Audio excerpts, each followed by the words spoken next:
without doubt, a leading veterinary expert in the area of pesting and pesty management. So I'm really delighted that we've been able to get Enoch to come and talk.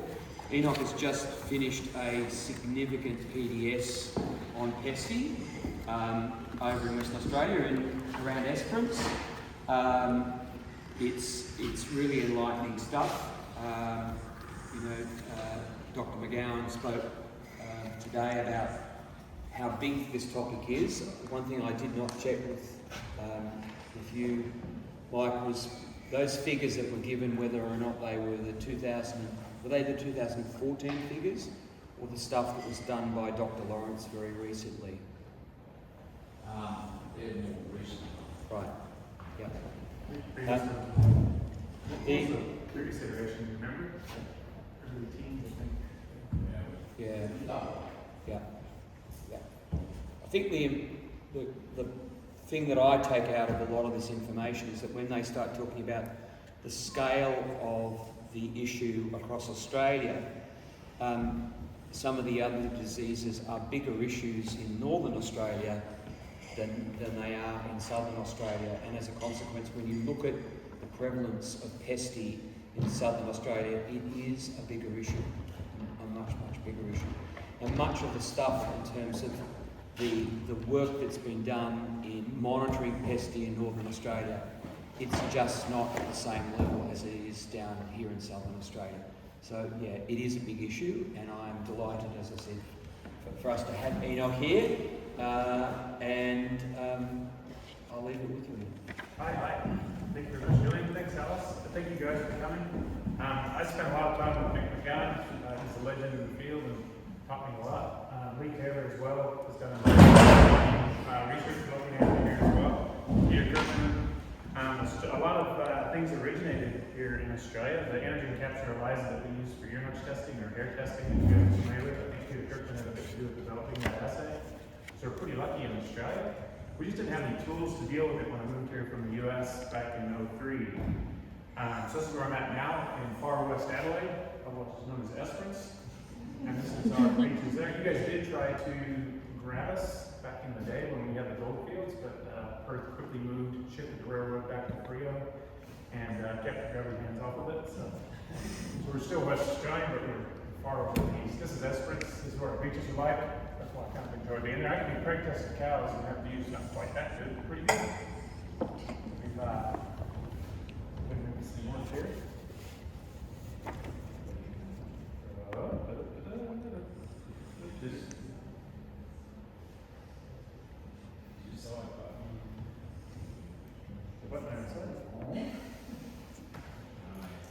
Poor Mick had no power. I just got that clicker working, but hopefully we'll get it working.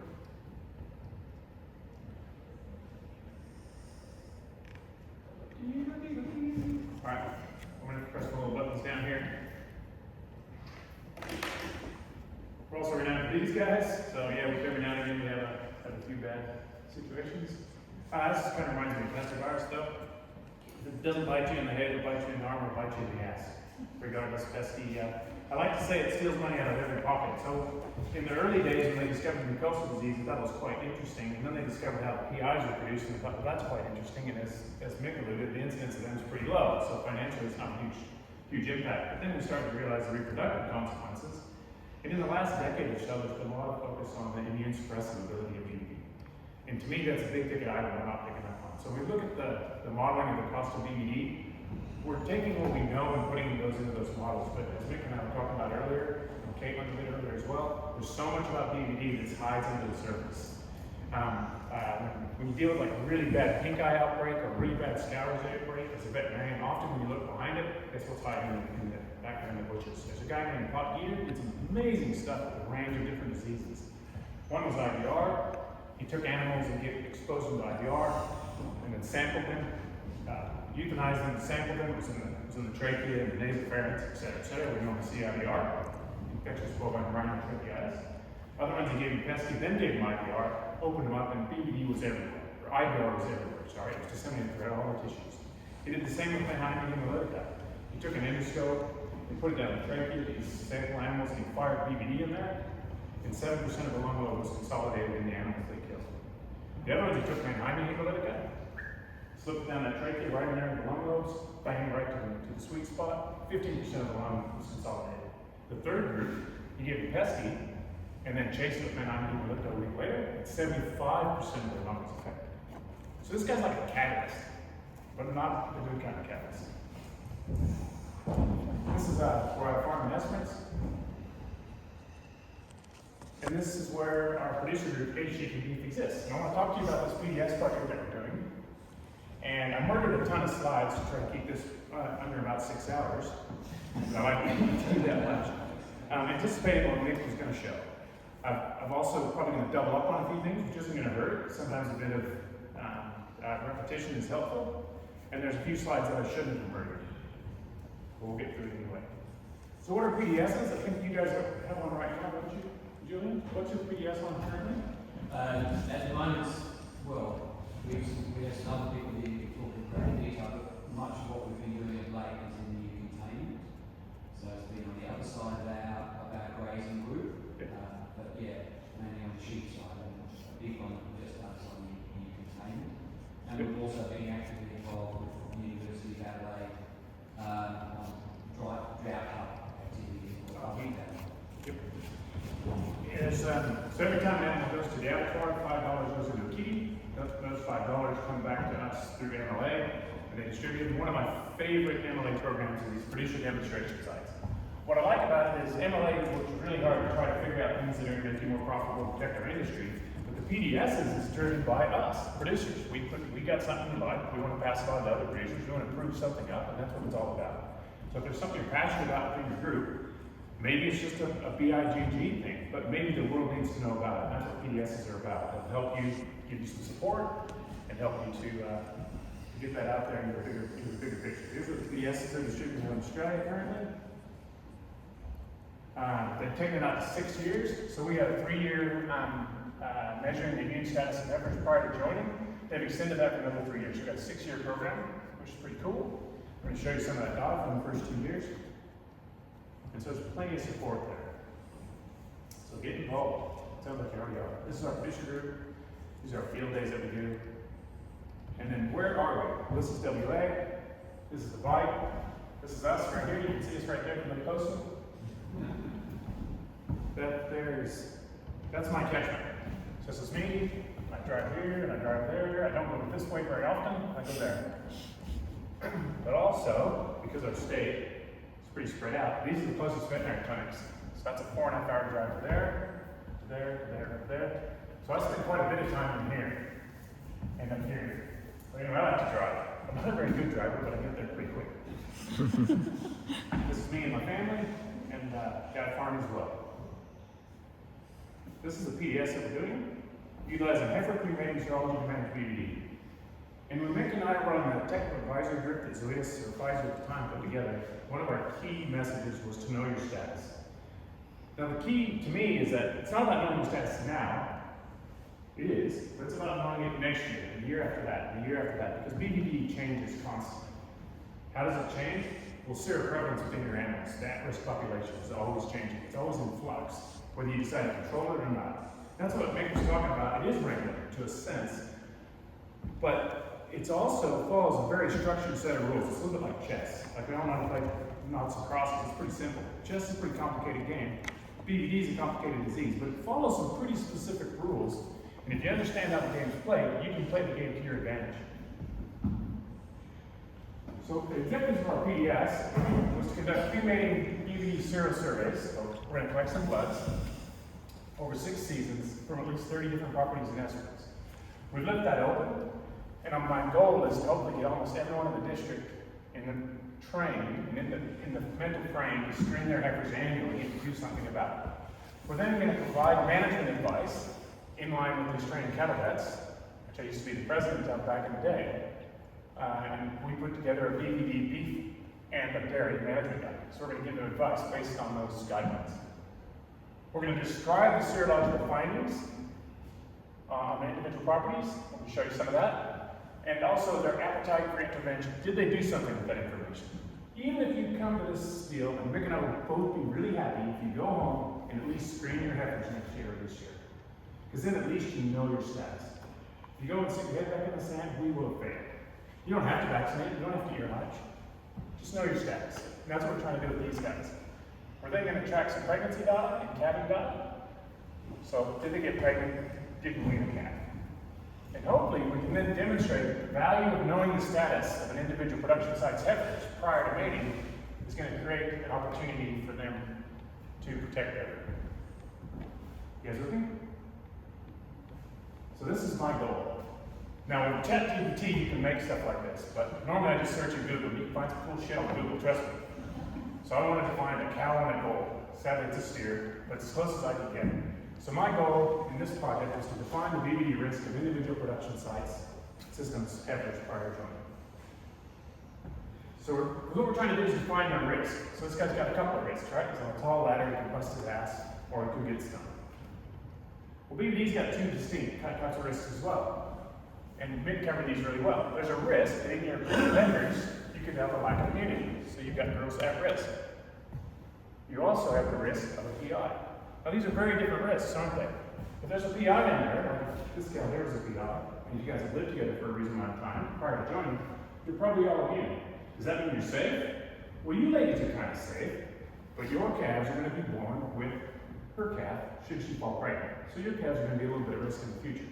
But further, and as Mick alluded, if you decide to take this production group and mix it with another production group, and that group has an unknown status, and if that group happens to not have immunity, it could be a wreck. So she's not a risk to you guys specifically anymore, but she's still a risk to the production system. Now, farms often think of themselves as a silo, but it's more like a honeycomb. There's a whole bunch of silos within each one of these. So you gotta think of your own farm as not just one group of animals, but lots of groups of animals. And I'm sure very small groups of everything runs together. Even then, you're probably making your heifers separate. So oftentimes when I get called in, like the cavalry, or when any vet gets called in, Ben gets called in, et cetera, we come in, we find pesky, we find an outbreak, and the very first thing most producers ask is, who the hell gave it to me? They're normally pointing at a neighbor. You know where it came from, probably? Their own freaking property. Most. It's just in a different management. And we talked about that before. Getting your head around that is the key to understanding BVD. So Mick went through the two types of BVD infection. So you got transient or acute infection. That's when cattle are exposed to BVD when they have a functional immune system. Their immune system starts to work around 4 months of gestation. So when the little buddies sit inside the uterus, and cows are really, really unique. That placenta that Leonardo da Vinci drew, which is just fantastic, protects that calf from the outside world, but it doesn't allow the mother to share any of her immunity with the calf. So when we were in utero, we got our mother's cloth. We got our mother's immunity in utero through the blood. Cows, through this countercurrent technology, that there is called a caruncle, or a coddling, sorry. And that's attached to a caruncle from the mother, collectively makes a placenta. And the blood from the mother circulates through that little area there, which is kind of like a heat exchanger. And then there's the calf's one, and they sit there, and the nutrients are exchanged over that boundary. But the immunity of the mother doesn't go in. Now, BVD is a sneaky little bastard, and it can actually get in there. And so, like us, at about 4 months of age, our thymus started screening everything and going, this is me, this is not me, this is me, this is me, this is me. It's called cataloging or self-recognition. So if that stinking little virus, it sneaks in there, when this calf goes through that self-recognition phase, and because there's no immunity from the mother to protect it, that virus gets in there and starts having a party. Yeah, this is awesome. Because there's no immune system to do anything about it. The immune system starts to develop, and this little calf thinks that BVD is normal. It believes that BVD is just part of it. And so it never does anything to control it for the rest of its life. So what does that mean? Well, one, it's tying up resources. So a lot of these calves do look like dog shit. Also, the PI can cause some congenital defects depending on when they get exposed. Smaller thymus, so a lot of their immune function is disabled. Short bottom jaw, small eyes, crooked limbs, cleft palates, all sorts of cool stuff. But the immune system thinks it's normal, calf's born, and the other side of it is now it sheds enormous amounts of virus. So that's the transient infection. Animals whose immune system is functional. Persistent infection is when that calf is exposed in utero, But before it got much bigger than a cat inside, and it will never get rid of BVD until it dies. So why is this really important?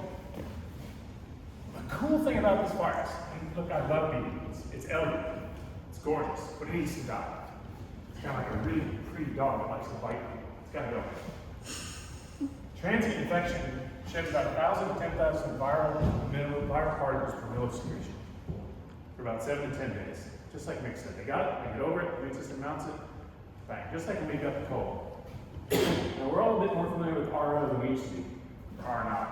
R0's the reproductive rate of a disease. So if you look at smallpox, back in the day, we lost 500 million people in the 1900s to smallpox. That's crazy.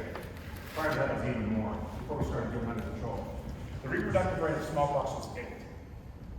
So if I had smallpox, and none of you are vaccinated, I come hang out with you, on average, with population density, I'll give it to 8 people. Those 8 people would give it to 8 each, which would be 64. Those 64 would give it to another 8, which is 396, something like that, right? You didn't want to vary. But eventually, the people that get over it will be immune. So when I try to give it to 8, let's say half of them are immune, I'm only going to give it to 4. Those 4 are going to give it to 16, those 4 are going to give it to 64. Well, eventually, 3/4 of them are immune. Soon enough, 7 out of 8 of them are immune that survive. So that instead of giving it to 8 people, I'm only giving it to 1. And so that's why the disease goes bang, epidemic, people start to get immune, it starts to taper off, and then the disease goes away. So for disease to propagate, R0 needs to be better than 1. Let's say it's 2 to make the math easy. Let's say I've got a flu that's got a reproductive rate of 2. I'm going to give it to 2. You 2 are going to give it to 4. 4 are going to get 8. But eventually, if we're all living together, eventually half the room is now immune. So instead of giving it 2, I'm only going to give it to 1. It's going to peter out. There's going to be a handful of guys over here, you lucky bastards, that never get it. It's cool, isn't it? That's the way diseases work. Because what do diseases want to do? They want to kill everybody? Shit, no. Smart disease, AIDS. Smart disease, BVD. Dumb disease, Ebola. You get it, blood flies out your eyes, your asshole, everyone runs. Doesn't happen very often. It's a really shit disease. BVD and AIDS, beautiful diseases. Incredible. This thing evolved to be spread, not this way, but through the PI. It figured it out back in the day. It wants to be around forever. Like ringworm. You know, you ringworm. Get around on something. And then you go on and get over it. You go to the show, you're all good. Next year, some calves are born, they're running around. They're walking around. Oh shit, I'm running on something. And then the police got ringworm. It's got a way to stay in the system. The BVD system is these PIs. It's freaking great. It's also its Achilles heel. Get to. So once they get it, they're immune for life. Or for a very long time. And now they're antibody positive.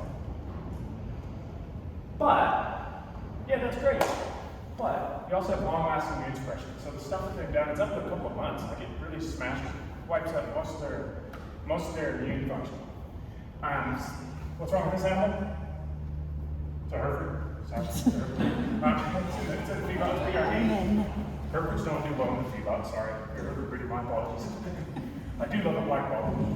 But there's a study done by Bill Hessman. So the guy that originally did the BVD's impact on the feedlot is in this room, right there, Lee Taylor. And what he showed is the impact of a PI of a pen was ginormous. That was repeated by Guy Lonergan. And eventually, Bill Hessman did his huge study in cattle where 26,000 head went into a feedlot. They all got ear-notched on arrival. They then asked then they compared each pen and said, did you have exposure to the PI? Or were you in a pen that had no exposure? At closeout, the entire pen was mine was $67.49.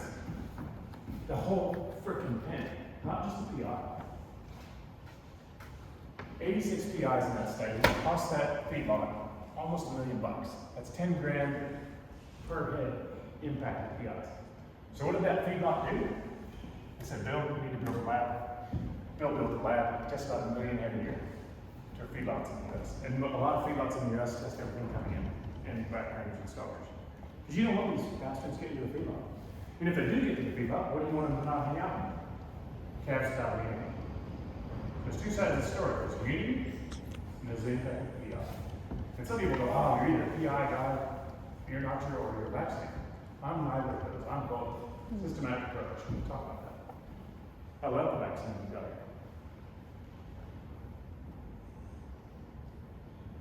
What we did find, this is some work from Sally Osborne told me about it, is if we vaccinate calves, there's very little shedding. So transient infection, there might be the occasional, let's say the R naught of transient infection was 0.5. That means it takes, if there were 2 animals that were sick with BVD transiently, acutely, they might give it to 1 animal. So it's never going to propagate.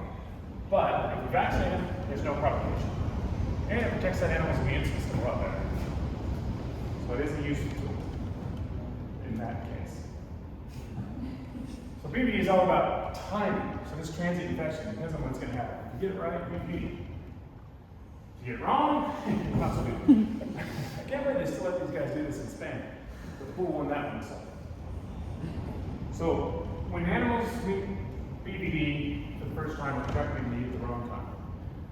The bad news is there never is a good time to be exposed to BVD. So when you're young, you got immune suppression, so I've seen some pretty bad scourge outbreaks. I had a client at the time rang me up and said, "Oh, I've got so much scourge." I said, "Yeah, it's just rotavirus. It's it's pretty ubiquitous. It happens here and there with stress, the season, et cetera. Probably more in your young stuff." "Oh, no, I've got 2 hogs, and neither of them are heifers." So, "Can you come have a look?" So I went out. Dead calves, got a dog around the paddock, a few kind of sick ones. So we went and showed him how to treat them with electrolytes, give them some antibiotics in the net just to cover secondary infection. And said, "Look, if you can catch them, treat them once they're dead. If they're dead anymore." So I'm doing that, got stuff mostly sorted out. And I took some samples to look for BVDs. I knew he was BVD free. I've been trying to get him vaccinated for years. He still hasn't started vaccinating, even now. We ran them, and none of them looked nice. I was like, well, just keep my ear to the ground. Break testing came along, we did the headers, swine on hard business did, and the conception rate was really bad, 60%. Now my protocol with these guys is anytime you've got a conception rate that I'm not happy with, we're going to look into it, because you're BVD free. And it's 35,000 acres surrounded by other properties. I said, you're eventually going to get exposed if you don't do something. So let's keep our ear to the ground. So we screened them, no BVD, no IVR, micronumbers were fine. It probably just was bulls and inadequate growth. Okay, then I came out and did the cows. Now the way they do their cows, they're all in their own individual paddocks. They stay together by parity until they get to about 10, and then they box them, and then eventually they get cold. So we have all these little groups of cows coming through, about 150, 200 at a time. So I'm going along 90%, next month, 90%, 70%. Ooh, hey, we should maybe take some bloods. I said, we already looked at the heifers, we didn't really find anything much interest. I said, yeah, no worries, no worries. So then next month, 90. Next month, 70. I went, hey, remember that scourge outbreak the other day? He goes, yeah. I said, what group was it? He goes, well, that was a book. His eldest guy, so it was a red book. I went, this group. I said, were there more than one group? He said, yeah. I said, what was the other group? Oh, the green tags. I said, is that the Bravo in 70? He goes, yes. So the 2 months that scourge also had bad conception rates. So I sent him home. So let me paint you a picture. So I'm going to stop. Can we get practice? I said, no, let me talk. Let me talk. I said, imagine that, because you're surrounded by neighbors. You got 35,000 acres here. You got these cows in various paddocks, some adjoining fence lines. Maybe a neighbor's animal got into your place. He goes, yeah, that happened. Yep, this shoot last year, yeah. No, there's a couple of them. So, okay. Imagine this. Maybe one of those was a PR. When it's done, it's gone through that mob of females, and then you got rid of it. Some of those girls have been exposed. Those girls, calves, some of them might have disappeared. Or never had abortion at any stage. But maybe some of them were in the window of 1 to 4 months, and they started carrying a PR. I was just laying back down. Then as they go to calving, they're all calving, everything's going quite lovely. But out comes a PR calf. That PR calf is running around with all these other calves in a group of animals that historically had no immunity. So that means the calves don't get what kind of immunity from the mother? Colostral immunity. So those calves are relatively unprotected.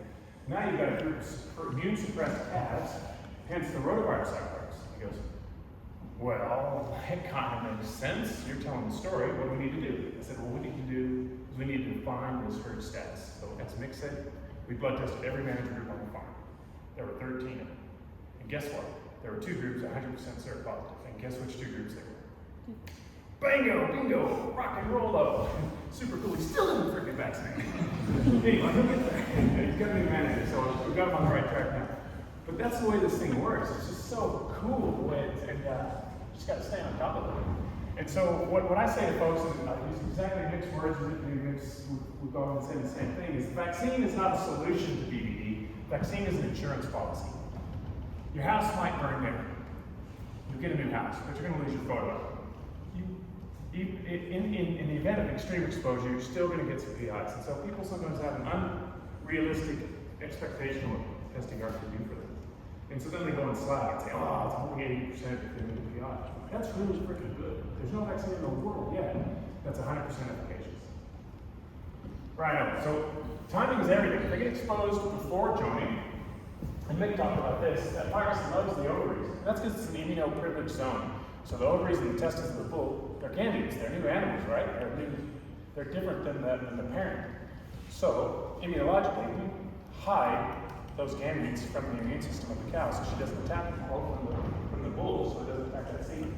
So it hangs out in those ovaries, which is stuff that I think out of New Zealand that killed them for 8 weeks, and there's still evidence of impact on the ovaries. So production of a good follicle, maintenance of a good CL. So it can cause reduced conception rates. Early marriage loss, on the first 30 days, calf will die. Imagine if I used an AI bull, if I used a PI bull, and if it was single sire mating, he's probably going to give you BVD when he mates you. You're going to lose that conceptus. 21 days later, you're now immune. You're probably going to conceive, calf's going to be fine. Or you get a disrupted calving pattern, and that's put that cow back for years. Same with using semen from a PI bull. It's just an infected calf, 1 to 4 months. And then you get these funky calves, about 3.5 to 5. Sometimes they're a PI, sometimes they're not, and that's the funky heads and things like that. Now, Buddy Munoz, I think it was out of Canada, or California dairies, and Mick alluded to it. They looked at pre-colostral antibodies of calves born in dairies. So as soon as they were born, in the closed-up pens, before the mother could allow them to drink, they'd zip in there and collect some bloods. If they had antibodies at birth, they've been exposed to BVD in utero after their immune system's functional. And what they found is the incidence of respiratory disease and scours was twice as high in these calves. And that's what Mick was alluding to earlier. Pretty cool stuff. Why do you think they have these funny defects? Why do our nuts hang outside of our body? Because if our nuts get too hot, it kills the semen.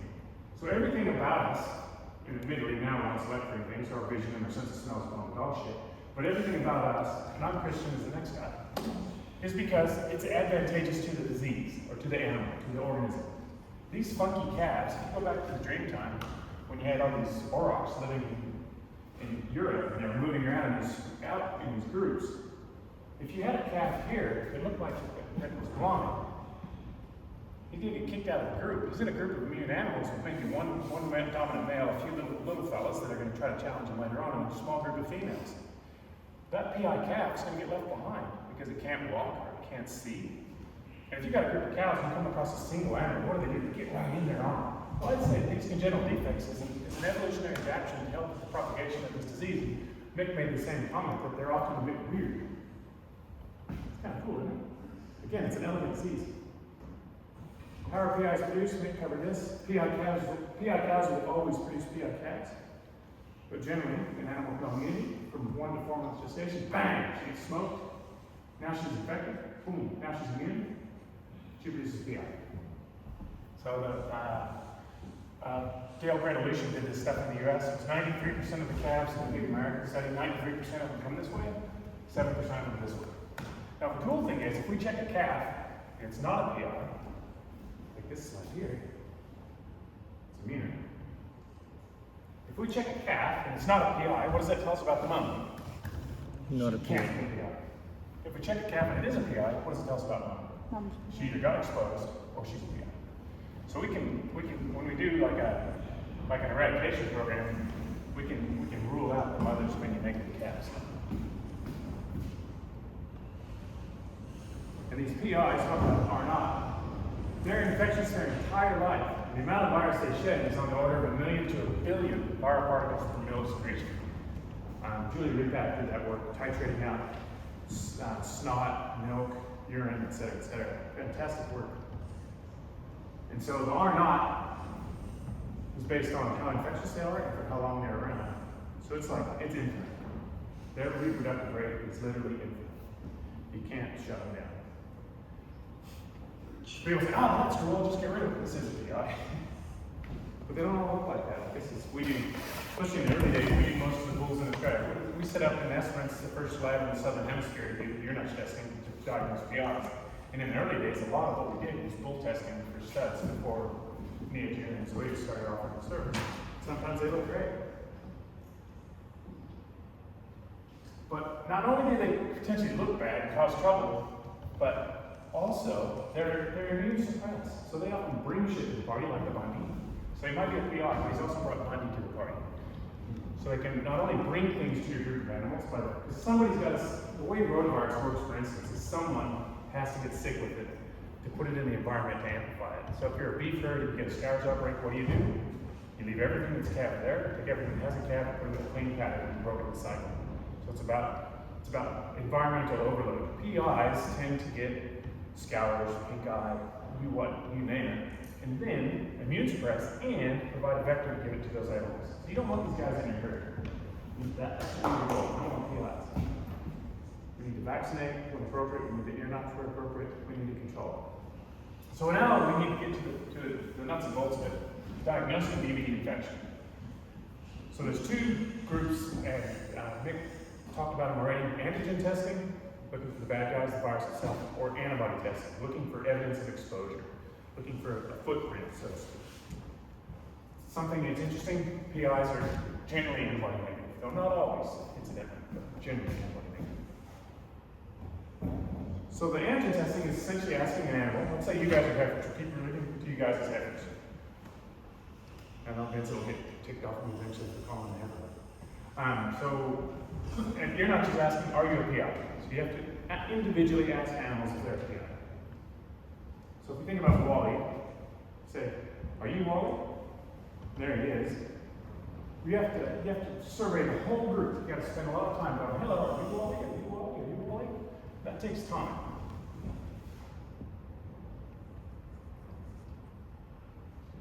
And the best way of doing that, the quickest way to do it, which we got started in Esperance, because I couldn't get anybody to do it. I tried to get all the government labs to do it. I even sent them blood samples and ear notches and saline and said, please just humor me, run this saline sample as though it's blood. And they replied back, yep, they both work. I said, cool, start sending ear notches. They said, no, we do bloods here. I said, what's wrong with the blood sample? Takes a bit of expertise to get ear notches. That's what I got. So that's the main way to diagnose PIs in Australia on commercial routes. If you're exporting, you still going to use blood. Well, I got this scholarship in 2005 from the Australian Cattle Vets. You had to be a recent graduate, which I was at the time. Don't look it now, but back then I was. And I got this $5,000 scholarship. My project was to develop a voluntary BVD eradication scheme within the Esperance district. That got me over to a meeting in Denver, Colorado. It was called BVD eradication, the time is now. And then people from all over the world came and talked about their experiences. Paul Val was there talking about the Norwegian experience. So I had some point to go to. I've done a cool vaccine study with Pestigard in Esperance. It's got a 16% better conception rate in vaccines over non-vaccines with Pestigard over groups of heifers. With p-value less than 0.05. One group had a 21% improvement, and that carried the results. P-value less than 0.0001, which was awesome. But in that particular property, it was a stud, and they individually mated groups of heifers. And then they boxed them. So some of those heifers had exposures, a lot of them didn't, and they boxed them. Shit went south. And so the vaccines benefited great. And that's what Mick was talking about before. If you don't know the status of the animals, the vaccine can be very protective. If the animals are already immune, it's not going to be that protective. But if you got a situation where animals without immunity are pregnant and they meet a PI, it's going to be bad. The vaccine is going to help. But if there's no PI, there's not going to be much benefit. And if they're already immune, there's not going to be much benefit. But without testing, you don't know. So anyway, so I went to this meeting and they asked me to submit an abstract to do a poster and asked me to speak. And in the process, I met Bill Hessman that set up that feedlot center. He helped me set up a lab in Hessman in 2006. And so we partnered with IDEXX. IDEXX is here. Thank you for the support to come today. Simply ear notch. These are the kits that we send out to events around Australia. And they come back to us It's simple, it's quick, it's accurate. The work done in Europe is 100% sensitive, meaning it never misses a PI, and over 99.6% specific. That's incredible for a test. And the reason is because those PIs have so much blinking virus in them, like it's huge the amount of virus there. That's why the test is so good. And that's why we can even take a single little hair. There's probably not quite as sensitive, but it's still a bloody amazing. You can get just a single hair. That's why the test works. What doesn't work consistently in young stock is plus. Because young animals have colostral antibodies, and with this particular assay, what you need is the antigen out here not just to stick to the antibody on the plate. And if it's from the serum or from blood, the antibodies from the colostrum stick to the antigen, it can't stick. So that's the other reason I wanted ear notch testing, so I'd be able to test calves when they were quite young. This is the diagnostic window of the sample. So this was in 2009 when they were getting the lab going. These are the PIs. These are the SP ratios. So this is the cutoff for positive. So 3,000 negatives, 35 would have just a little bit of signal, probably a transient infection. Probably a transient infection here down to 0.3. That's probably transient as well. And so when we report our samples, we report strong positives, which are PIs, weak positives, which are probably transient. We say, look, you need to retest these, and if these are valuable, you need to retest them. But this is what you call a diagnostic window. See this beautiful negative versus positive? It's a very good assay. That's why we use it. I got this fella, he was my lab technician. I gave him some ear notches, said put them on your dash, bring me one in once a week, just dry. Once a week for 8 weeks. Never lost signal. This test is freaking amazing. It is badass. This guy here ran me, he lost, he was somewhere in Victoria, he lost a bunch of calves since some ear notches, we found some PIs. He said, well, I lost some earlier on. I said, you still got them? He goes, oh, they're in the dead pile. I said, no, I didn't bury them. I said, do me a favor, go out and ear notch them. They've been dead for 2 months. Take an ear notch and send it to me. I'll run it for free for you. They've been dead and bad. You can dig, I bet you can dig them up. Here's the ODs. These are the live PIs. 1.2, 1.4. Here's the ones that have been dead and bad. This is a fucking good test. I'm trying to tell you. If you got a PI that died last year, send it in. We'll get the results. So then we started working with, I helped Neogen get going with TSUs. They were working on hair testing predominantly, and I said, well, with that, it was UQ genetics for Neogen bought it. They used to send me the liquid from the TSUs, and I'd run their PI test for them. IDEXX makes a point of care test. They can do crush side. This is from developed at LIC by Mike Gardner at Z-Tags, and I'm the only guy that still uses it. It's a gene pouch punch. So we do testing on that because I can multi-channel them. These guys are called TGOs. They're designed for blood testing. I've validated this for pregnancy, validated it for BVD antibody, validated it for ear notch testing. We use that a little bit for antibody testing. I mean, we do it on bloods, but we do a lot with milk. So we get a lot of milk samples coming to us. It's all good fun. This was me back in the day. It's the first Angus stud to ever screen its herd or its bulls prior to sale. I was different color hair. Big sideburns, but this was the first bull that we diagnosed that was a PI. Property bought it. Paid good money for him. He looked good when they bought it. Brought it home. He started to look like dog shit. He developed pink eye in both eyes. They ended up not putting him out because he looked so rough. And then a bull broke a leg. So then they thought, shit, I'll just put fuzzy nuts in there because at least he'll be able to do something. Well, he did something all right. He gave everything BVD. Caused a proportion storm and a bunch of PIs to be produced. Especially because he got put in late. That's the key. If he'd have gone in initially, it would have been a different scenario. Probably would have possibly produced some PIs, mixed on some stuff with AI. I think he did get one carried on. But it's a different scenario than going in late. Like AI and then backed up the PI bull, trained. Anyway, that's a PI bull as a waste away. And our trigger for testing him was he had bilateral pink eye, both eyes. Normally an animal gets a bit of immunity when one eye gets affected and the other eye's not so bad. Normally pink eye is generally just one eye or one eye is severe. This guy was bilateral severe pink eye because his immune system was dog shit. So the blood test, you guys are my heifers now. Have you ever met Walt? So I can ask 5% or minimum 6. Hey, any STI? We'll say that guy was. Yeah, we'll met the guy, right? So I asked blood for immunity. So it's super cool. It's incredibly sensitive. And so the antibody test will tell us whether or not there's exposure to a PI. Everyone said, like, when we go, everyone goes, hip. Oh, maybe it's those dudes on the boat. Maybe these guys. So we just randomly bleed 5% on a minimum of 6. And if everyone's seen the virus, then I've got strong evidence that there's a PI here, and we'll go looking for it. Would I vaccinate these animals? No. If the answer is no, we've never had a PI, I certainly would go looking for a PI, total waste of money and time. I would vaccinate instead. Does that make sense? That's the value proposition. In your herd, you've got replacement heifers every year. I want to let them grow to be at least 8 months of age. Most people do it around a year. You've got rid of all your steers, you've got rid of your cold heifers, you're living together as a group. No additions, no changes, that's important. You can't have 2 groups, you just box them a week before and try to interpret those results unless you know you need to do 2 sets for each group. Like if you guys are 2 groups of heifers, I'm the vet, you just say, well, we just boxed them last week, I need to bleed 5% of you and 5% of you, because you're different. And we've seen where 100% seropositive, 100% seronegative. Oh, if it's close to joining, it's going to get ugly. But by screening the girls, we can then act on what's going to be the best intervention. The vaccine's great, but if you're immune, it doesn't do jack shit. Ear notching is going to make me lots of money. I can buy another boat. But if you're seronegative, there's no reason to do it. We want to do what's best for you. Does that make sense? So these are the guidelines that we developed on this trained cattle vets, and that was on the back of at this time. MLA came out, ARCBAR came and saw us in our executive meeting and said, look, we need help because we know what to do with a lot of these things, but we don't have any ideas. We need some guidance from it because there's so much confusion out there.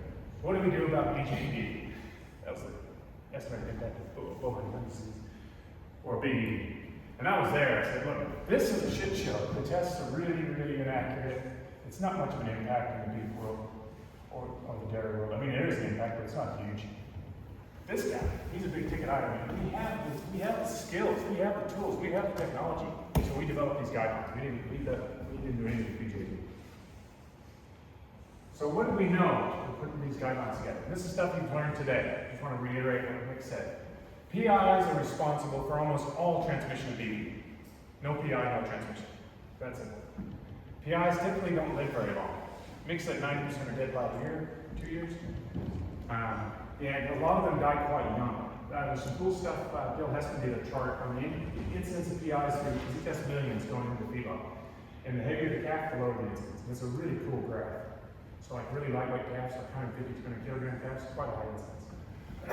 Animals of reproductive age without needing a BVD are likely to suffer significant production losses should they be a PI. We know this. Animals that are trying to get pregnant or are pregnant are going to have trouble with a PI. Now, once you're a heifer getting ready to get mated, you're going to spend the rest of your life either being pregnant or getting ready to get pregnant, or trying to get pregnant, right? So there is no safe window. The same thing I say, look, if you're going to go home from today and do nothing, please, at the very least, from 1 to 5 months is a window of susceptibility. If you've got a 3-month joining, choke is only 9 weeks, well, let's just say 3 months maximus, that's 8 months of the year that you don't want to be boxing animals together. And that's not including the early ovarian dysfunction within a couple of months before that.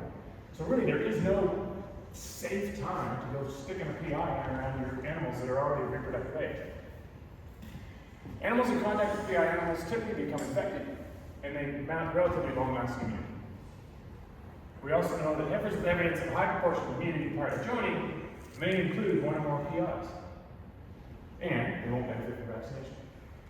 And lastly, we know that heifers with evidence of no immunity prior to joining will benefit from vaccination from BVD. Therefore, this is the thrust of it. If we ensure that every new group of heifers on every property, this is my dream, on every property in Australia, if those replacement heifers, we want to have them go to the bull immune and PI free. Because then they're not going to be a threat to other management groups.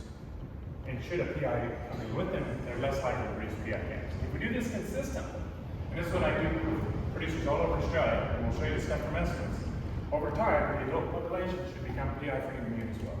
And we'll talk about how to track down those adult PIs that Nick was talking about as well.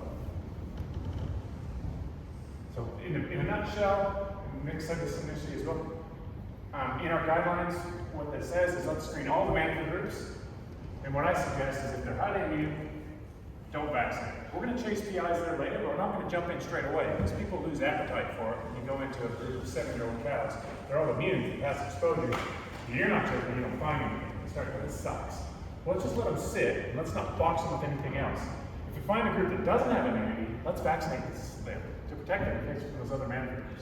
Then we're going to annually screen the heifers. We're going to vaccinate the seronegatives, meaning no immunity. We're going to ear notch the seropositives, meaning we're not going to vaccinate the ear notch if they have immunity.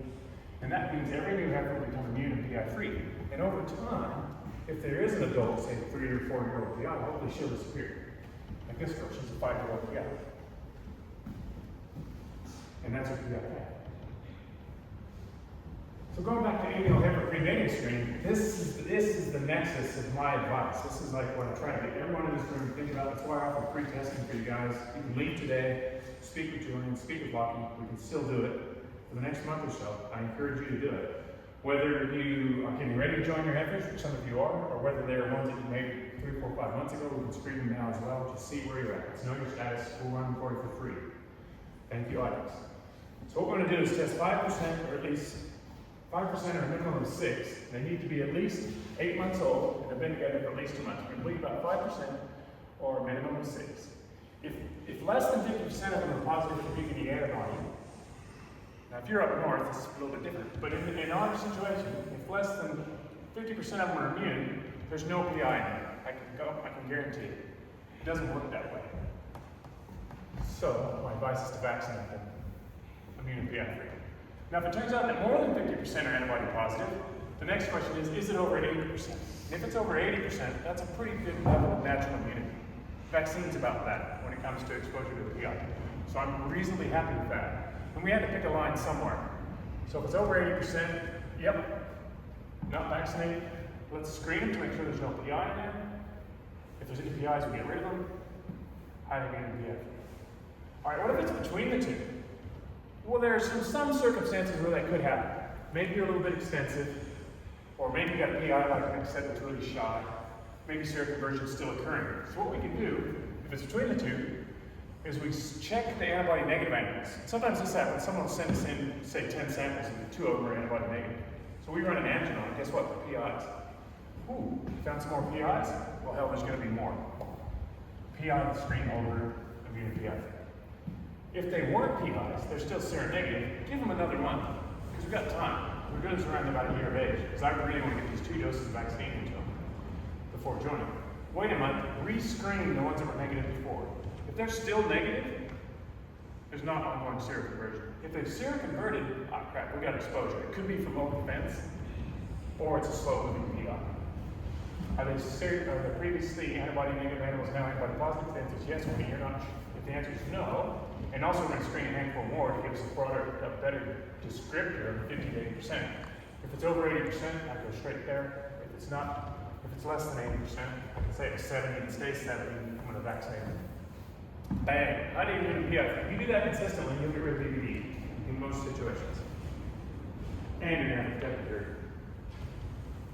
So that's zooming in on that. And this is where most of it is. Screen them, are less than half of them immune, vaccinate, or over 80% of them immune, you're not sure.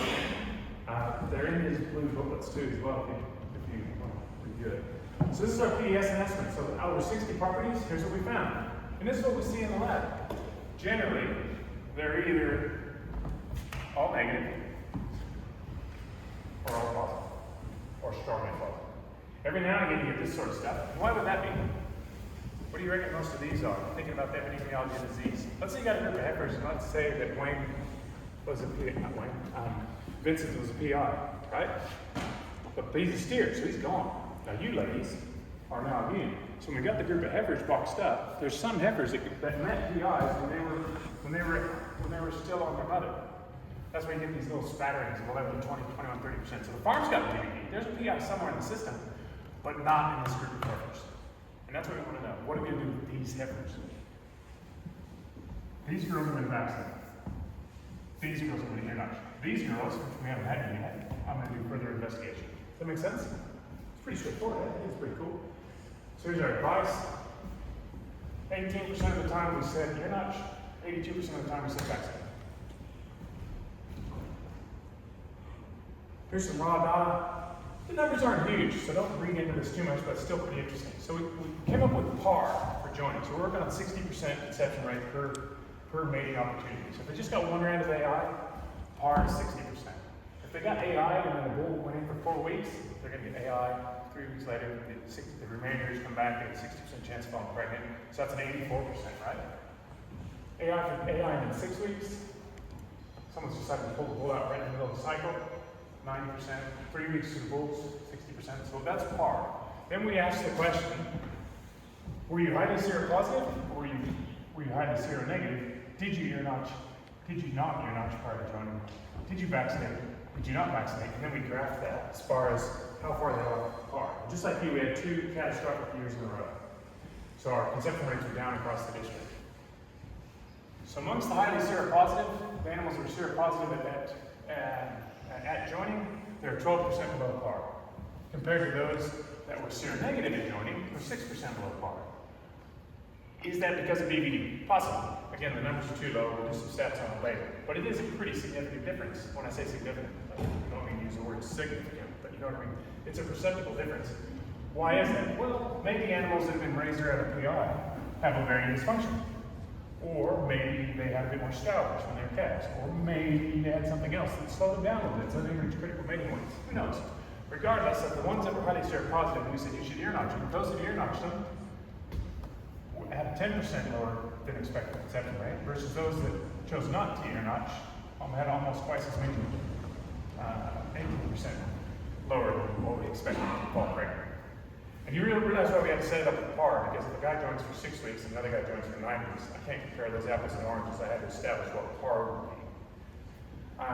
From those that are advised to vaccinate, the ones that vaccinated were almost close to what you expected for par, versus those that chose not to vaccinate had a much larger reduction in pregnancy rate. Again, numerical. I can't give you any statistics as far as p-value. Calving is kind of the same story. So the highly seropositive groups, with the evidence of the PI in there, if they ear notched them, their marking percentage went to 96%. If they didn't ear notch, and we believe there's PIs in these girls, the PI was there. And the PI cow produced a PI calf that was living with the rest of the calves. So if there's anything that's going to pull through, I reckon we'd see it here. And there's a pretty profound difference there on calving rate, like 88%. That's pretty cool. Advised to vaccinate, whether they're vaccinated or not, we didn't see much difference there. But again, we're only going to see a difference if they get exposed to a PI. You can vaccinate because they need it because they're seronegative, but they're probably an area with lower risk of exposure as well, because there's no evidence of a PI. I still advocate vaccinating because it's like an insurance policy, you gotta do it. So now, that's our pH. I want to show you a classic record. If you guys have seen me talk before, you've seen this photo. So this little guy here is coming around the corner, he's going a bit fast, he's on his phone, he's swiping right, swiping left, who knows. He then saw this freeze button was going to click. Can you see the skid marks? Right there, here's Jones. Yeah, so he wiped out. So a BVD wreck is when groups of animals without immunity meet PIs at the wrong time. P.S. There never is a good time to do that. We need to get rid of these bastards. They're like the labor code. I mean, they're like, So this was a stud down in Victoria. So in 2003, they had the Y heifers. Now, this calf here, this lady here, her mother was empty as a heifer, but she had really good breed plan figures, so they kept her. The next year, Rosemary was born. The next year, she produced a bull calf, and he just never grew. It looked like dog shit. So they castrated him and got rid of him. And then by the time we investigated the wreck, she was empty. And I said, well, she was empty as a heifer, she's empty as a fourth year, we're getting rid of her. So they got rid of her, they told her. So we don't know if she was a PI, but judging by the fact that she produced a really shitty bull, we assume that she was a PI, but we don't know. She's dead and long gone. So this girl here, Rosemary, was there, and she was in a group of heifers. Had joined 2 rounds of AI, and then 6 weeks back up, and then pregnancy. Okay. So what do we expect to see in a situation like this? Well, we expect most of these ladies to be immune. So if we're following our guidelines, prior to joining, we would have said 5% or a minimum of 6, do you have immunity to BVD? And they would have said, well, yes we do. We've met Rosemary. And we go, shit, there could be a Rosie here. So what would we do? Guys? Yeah, no. We dare not to, right? And what would we have found? And what would we have done? What's she worth? They're about 400 kilos. If you could kill her direct to slaughter, maybe you get back 800 bucks, 900 bucks. What's the cost of testing? Say it's about 10 bucks. So, let's say we can get 1,000 bucks for it, keep the maths easy. 1,000 bucks. Let's say there's 100 of them, we get our money back. They're about 330 there, so math's not working. Anyhow, you get some money back on the girls that you find. Because if you don't get rid of her, what's she gonna do? Mick told us. She's gonna waste away and die, and she'll be worth fuck all. Or she may not play. What's that? But she may not. She She may persist for a while. Yep. And I'll talk about finding them later here in a minute. Thanks, Julie. Yeah, so here comes a bull. Hey, don't get good. So they start getting pregnant. Okay, now here come the Z headers. This particular stud is incredibly progressive and on the ball. They have a really good website. And on their website, they had a page and it said BVD on our particular stud. And I said, we know we have BVD, we've done the work, it's present. We believe it's self-limiting. We don't actively auto-vaccinate, but we believe it's self-limiting. We rotationally graze. We believe that all of our animals are immune. We don't worry about it, but we do test all of our bulls, which is appropriate. We test them with me. And we vaccinate our bulls prior to setting. Good job. They believed they didn't need to do anything. What they didn't realize is that when you've got, this is what Nick was alluding to, and this is why I keep saying you got to do it every freaking year, is when you've got a high degree of immunity, what happens? You don't get a lot of PIs. When you don't get a lot of PIs, what happens? You eventually end up with a group of heifers with no exposure. So the only PI on the farm, on the whole property, in the whole production system, was Rosemary. She was the only one left. And every older manager group on the farm, every single one of them, all the cows were seropositive. Everything they checked, all different manager groups, everything was immune. But when their babies were born, they drank some colostrum, they were protected for 6 months, and by the time they were weaned, it was gone. So now you got this group with no immunity. Okay, now what if we stepped in here? What would we do? We bleed 5%. We go, hey, Tom, guess what? No immunity, you go, that's not supposed to happen. I say, well, what makes you say it's not supposed to happen? Well, we've got BVD. Once you've got it, you've got it. No, that's bullshit. That is another myth. That's going to bite you in the ass if you actually believe that. So, what should they have done here? Vaccinate. Right? Are you with me? But they didn't either. Now, it's a tight year, and they're hand feeding the first calvers, and they're hand feeding the heifers, so they box the two groups together. And you guys know what's going to happen. And this was 6 weeks after the bulls came out. So they're all 1.5 to 4 months pregnant. Now Rosemary there and her baby, she's got a baby, that's Rosemary's baby. They're going to start going around exposing animals. Now they're immune, but now what are they doing? They're carrying PIs. Yeah, same guy. You got second one place with the knife. So you started to work it out when about 50 of these girls didn't calve. So 335 of those Z calf heifers didn't calve. Then when they got to calf marking, they'd already lost another about 50. So most of those died within about 48 hours of birth. Just fell over. So you're not sure remaining 240 left and found 120 PIs. Whoa. That's a fucking shit show, hey? So I got 120 live calves out of 335 practices in calf females. And this is not the only one like this that I've seen. And it seems to work that way. You lose about a third to abortion or early death in the calves. You get about a third PIs that survive for a little while. You get about a third that seem to be unaffected. Yeah. What a shit show. Top Angus stud in Australia, in my opinion. They reckon, at least $500,000. And it's their heifers, it's their best genetics. Holy muscle, really. That guy's their agronomist, just doing soil testing. Well, how do we do better? So we know how we could have fixed that. What if we went back to that first year, we took the PI? You could have kept sailing. Eventually we had more and more naive groups. Let's say they just did that, but they didn't vaccinate.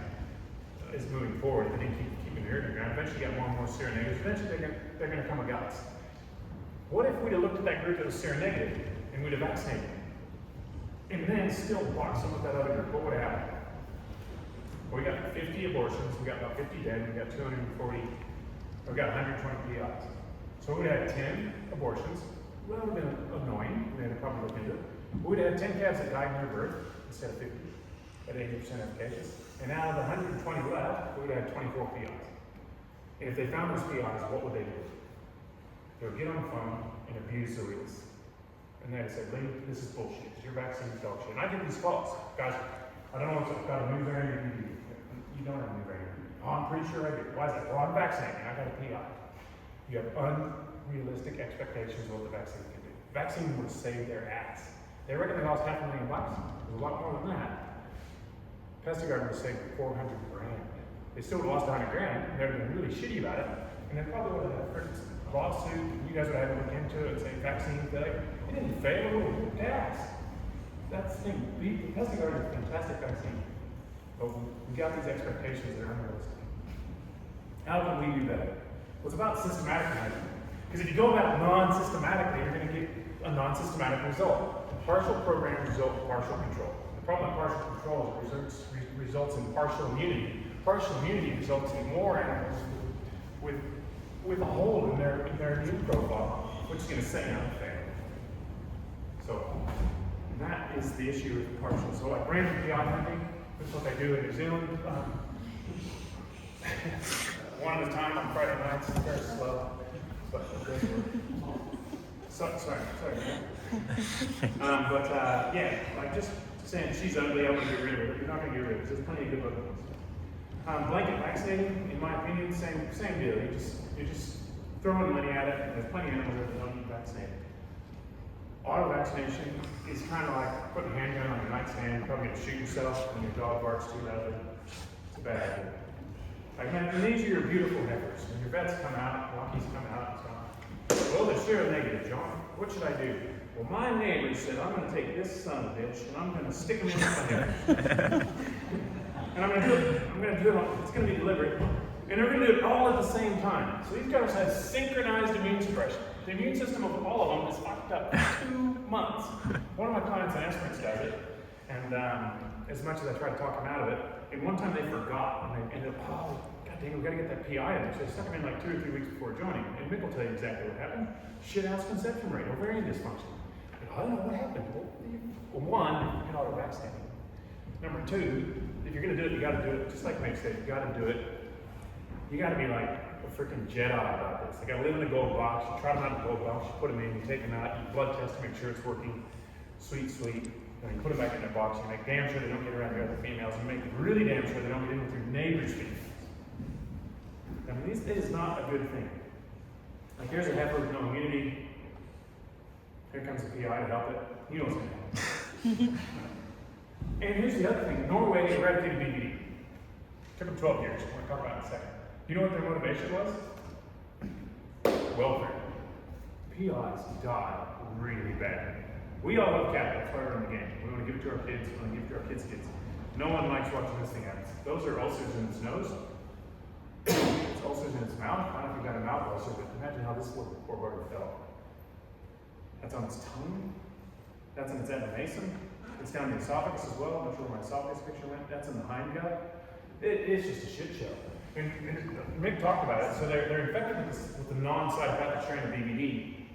It goes through a single point source mutation, I think at P83, where it changes. One single nucleotide changes, makes it cytopathic. And then it becomes a bad mofo. And it starts killing all cells. But where it shows up first are the rapidly dividing cells, mucosal mouth, esophagus, guts, etc. And they just waste away and die. Lastly, you can do nothing. Kabingo. Well, most people are here. What do I do? That's what we're here for, to help you decide what to do. What I want you to do is screen your heifers, and then take advantage of the tools that are out there. Either vaccinate or send them to you, or vaccinate. Have they done it successfully? Most of Europe's well on its way. I know a few vets that have worked in England and Ireland where they're getting rid of it. They reckon their drug costs are halved across the board for their large animal production by getting rid of BVD.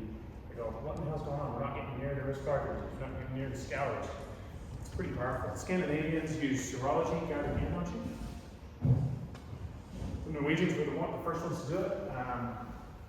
Paul Val looked at the data before and after, and within various production systems, mostly dairies, and found that they have the abortion. It took them 14 days longer to get them in calf when they still had BVD. Milk production was 96 kilos less in the herds that still had it, which is $40. Mastitis was 7% higher. It took 12 years to get rid of it. The cool thing is, when they did the modeling, I said, all right guys, if we get this shit done, once it's all done, which might take some time, I reckon we'll pay it off in about 30 or 40 years. These are the economists in the modeling, kind of like the modeling that we've just seen from NLA about where the cost of BVD is. They found in the first year, it was voluntary, they broke even. And in the second year, they were making money. Once they got rid of BVD, all these hidden benefits started popping up because there's so much about BVD's impact that it's insensible, we don't recognize it. We see the pink eye. Like the amount of pilling guard that gets used compared to pesticides is crazy. Does pink eye hurt them? Yes. Does it kill them and cause reproductive failure? No. Does BVD? Fuck yes. Which one's more economically serious? Pretty obvious, but who's selling the vaccine? Farmers cover about 2/3 of the costs, and then they came into the, you gotta get it done. You gotta make this happen. I think the Kiwis are gonna beat us to the punch. If they had that myco outbreak, I think they'd already be well underway. And when Paul spoke to us at the meeting I talked at, he said, you have the tools, what are we waiting for? And that's what I'm saying to you guys. We have the tools, we got good vaccines, we got good tests, we can get this done. The Swiss went hard. They're like, we're gonna kick this thing's ass. So they said, right, phase 1, we're gonna earmark every living animal in all of Switzerland. And made a comment of 0.5%. 1 out of 200. The Swiss looked at every living animal in Switzerland, said by law, everyone must earmark every single animal. They used NLS only for the BVD, not for tracking, just for BVD. And they found 0.8%, 1.5 million head, and 38,000 farms. And admittedly, you can say, oh, small farms, but far out. Can you imagine wrangling 38,000 freaking Australian producers into one room and getting them to work together? Like, these guys are Norwegian, they're socialists, you know, they can look back, they all build a freaking farm together. We got something in Australia where we all get together. It's fucking fun. How are we ever gonna do that? So phase 2, you're not sold the calves born within 5 days of birth. And we talked about how they die quickly. Like Mick was talking about 90% within a year. And sure enough, at birth, 1.5% were PIs. Within a year, it's like 0.25. Within 5 years, they're down to 0.05. And they've either got completely stomped out or in the process. All without vaccination. We've got the advantage of a vaccine. These poor bastards are doing it without it. So my goal is to see every group of heifers screened prior to mating. Not only does it give you the choice of what to do next, but get your report card. I've got a client in Esperance that's been doing this for 16 years. First year, seropositive, ear notch, got rid of PIs. Second year, ear notch, found PIs. Seropositive, found ear notch, found PIs, got rid of it. It's been the last 14 years he's been seronated every year he vaccinates. Winner, chicken dinner. That's cool. And that's what this PDS is about. What about the old PIs? The ones that hang around, heifers. Here's this old PI grinding it out. Well, there's a non-systematic way to find these, and that's how we found her. A client rang me, and they said, this cow, last year it's a heifer, its calf died about a little bit after weaning. This year, it made it to about a year and it died. What do you think's wrong with her? I said, oh, shit, maybe she's a PI. I said, does she have a calf on her now? I said, yeah. I said, okay, give me an ear notch. So she's a PI, beautiful. But all of her calves were succumbing to BVD. Hey, here's something else about BVD that Mick was going to allude to, but we ran out of time. So my guy that auto-vaccinates that I was telling you about before, that joined him too close. What he did is he gathered up some PIs, and he's got them there, and he breeds them, and they have babies. Now, of course, the PIs are babies too. Is this going to work?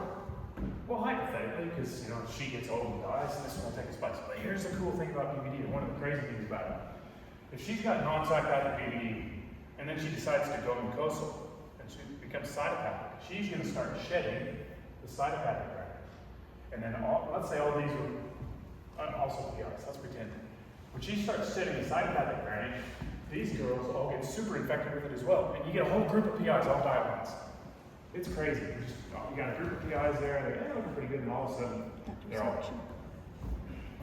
So eventually you run out of rope. Then what do you got to do? Well, you got to go find some more PIs. What in the hell? What are you going to bring in? Siberia? Insert name of disease here. Why would you do it? I'm glad that Mick completely hates it as well. I knew he did. Yeah, it's madness. So a non-systematic strategy, when you're calf marking, screen any dog shit looking calves. Did you find a PI? If yes, find its mother. And a lot of my guys don't know the parentage, so as a calf marking, I said, look, take an ear nut, spray paint that son of a bitch pink. And then if I get a PI, go and find her, figure out who the mother is. It's stapled in that group. And the next time she's in, let's ear notch her. If she's positive, we're gonna get rid of her. Make sense? If she's not a PI, we'll get rid of the cat. In our lab, we get about 2% PIs through our lab. We tested just on 750,000 animals. But we get groups where there's been a wreck. So when I'm in the lab, I'm cruising, hey, where are they going? They go, oh, look at this plate, it's like a Christmas tree. Then I know that probably a PI has been introduced to a group. So we got a ton of people. Or they go, I come in and go, hey, you going today? Oh, yeah, we got one on this plate. Here, what's this? Oh, it's a group of replacement fish. I go, yeah, that's a PI. It's just one, you know what I mean? You follow me? When you got groups of, if there's a PI in an adult animal group, you're only going to get one PI calf in that group, like rosemary or baby. Versus when a PI gets introduced to a group, you end up getting a lot of PIs. Does that make sense to you? Here's the systematic strategy. So on our production systems and instruments, people run things by parity. So let's say these are the second calvers. These guys doing some good fine weaning. When you wean, before you box these with the other calves, we'll do a blood test on a handful of them. If they're all seropositive, they've grown up with a PI. So I know there's a PI in this group working. That could be there's a PI calf over the fence, who knows, but what I'm chasing is one of these adults being a PI. If they're seronegative, I can exclude these mothers. There's no PI in them. Does that make sense? So that's my systematic strategy. Blood test, 5% of 6 calves, minimum 6 months of age, BVD antibody, or over 50% positive for BVD antibody, yes. Screen the entire adult population. Did we find a PI? Yes. Chase those girls down. Because when I go charging in saying, well, you're running 1,200 breeders, you're probably running 240 average. It's a lot easier for me with my copies to say, let's focus on this 240 average. Let's ear notch everything. We're going to test all those old animals that generally find fuck all. And they're going to be shitty with you about 90%. It's a value proposition. Let's focus on the average. Lastly, biosecurity is really important. That's me, it's a kid.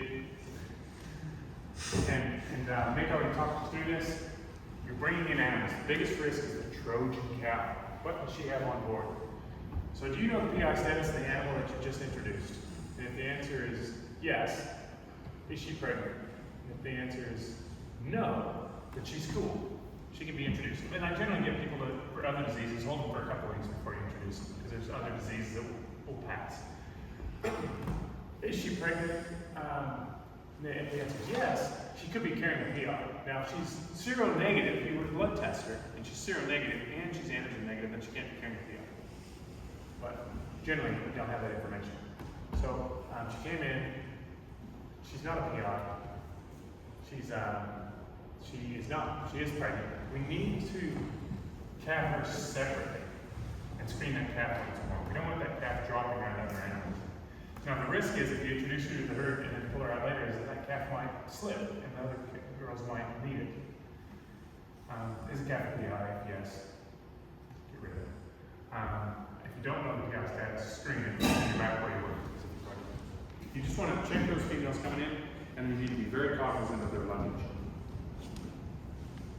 Almost to the end here. So the key points, PIs are the enemy, and they are the vector, like that super map that we put up, the vector from generation to generation and between production systems. So by keeping it on your property, and it's very smart how it moves.